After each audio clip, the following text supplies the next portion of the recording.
Hello, I am Alina Smith. I'm one of the advisors in the NCHHS Advisement Center, and I am just going to quickly walk through some troubleshooting for Trial Schedule Builder. We often have students running into issues when they try to register for classes, and oftentimes it's because of little things in Trial Schedule Builder that you have to look out for. So I'm just going to go over some of the common issues, and hopefully that's helpful. So the first thing that I notice students do a lot is they will email me because they can't find a course. This is really common, for example, with the Classic Nutrition DTN 240, where it's only offered online, and perhaps a student has limited their campuses or modalities to only in-person options. So if you can't find a class, typically something is wrong with one of these settings up here. Maybe you need to switch your term. It's automatically set to fall 2022 and you're trying to register for spring 2023. Perhaps you've only selected online campus and you're trying to find an in-person class, or vice versa. Similar with modalities, you can select online, blended, things like that. And if you have it limited to one, you're not going to find everything. Often students have been trying to identify an online class or an in-person class, so they limited their modalities or campuses.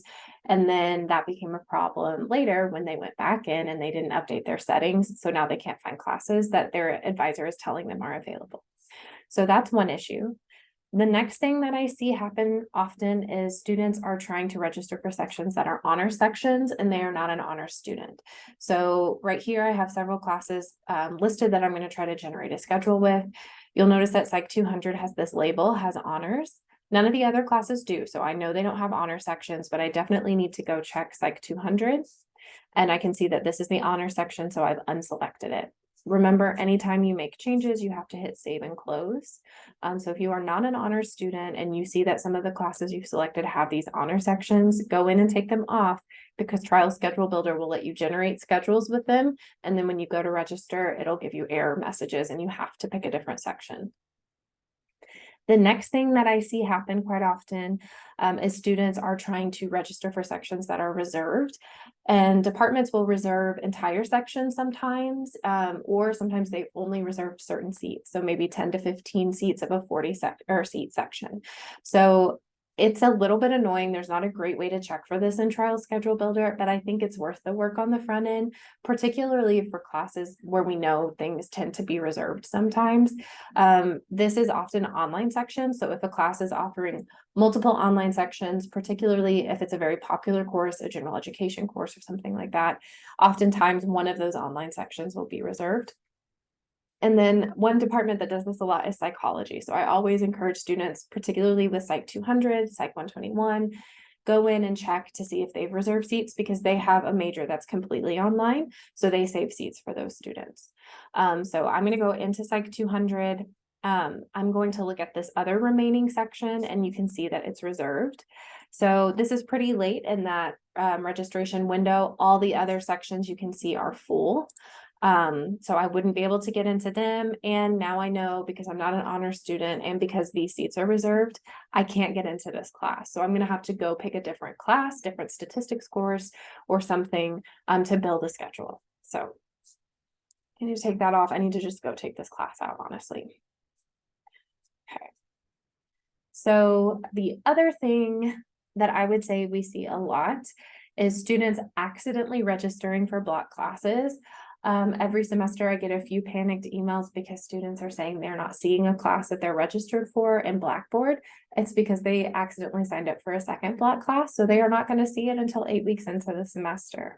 Or sometimes students accidentally sign up for a first block class and it's moving really, really fast because it's going to be done in 8 weeks. So it kind of throws off the pace of their semester.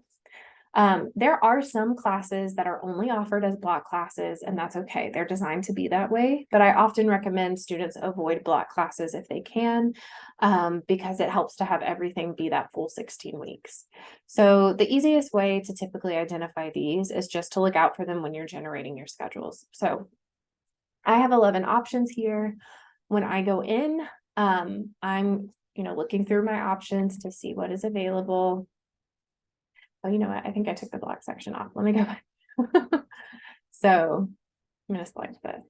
I can show you what this looks like. So you go into the regenerate schedules here. and then view. So here we go. So chemistry has a lecture that is only the first 8 weeks. This is what we call a first block class.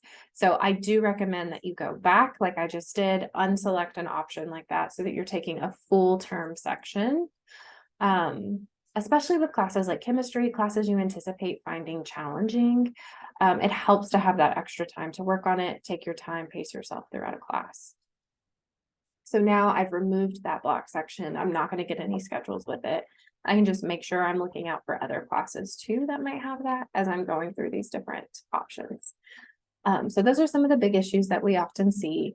So hopefully this will be helpful so you can avoid those registration issues at the last minute.